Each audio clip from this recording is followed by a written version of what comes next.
Jesus teaches about inner purity.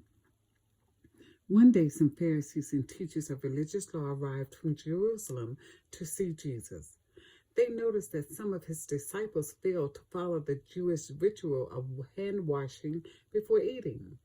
The Jews, especially the Pharisees, do not eat until they have poured water over their cupped hands as required by their ancient traditions. Similarly, they don't eat anything from the market until they immerse their hands in water. This is but one of many traditions they have clung to, such as their ceremonial washing of cups, pitchers, and kettles. So the Pharisees and teachers of religious law asked Jesus, "Why don't your disciples follow our age-old tradition? They eat without first performing the hand-washing ceremony."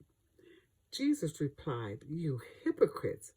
Isaiah was right when he prophesied about you, for he wrote, 'The people honor me with their lips, but their hearts are far from me.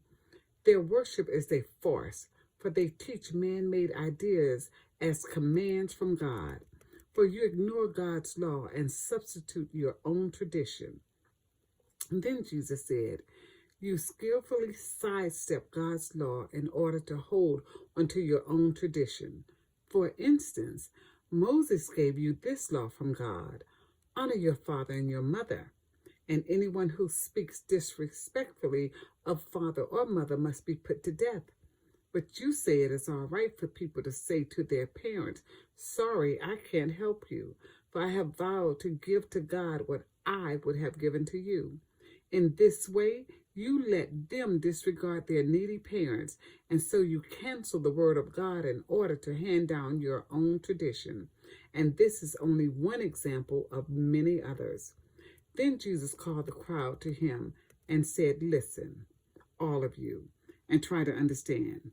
It's not what goes into your body that defiles you.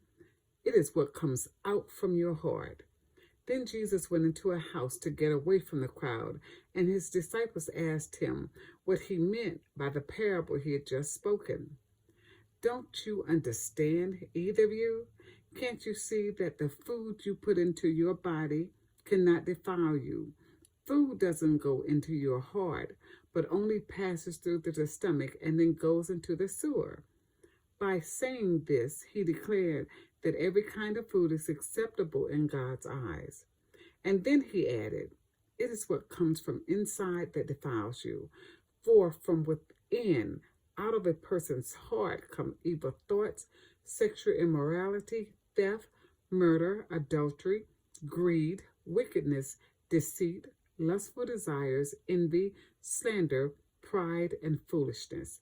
All these vile things come from within.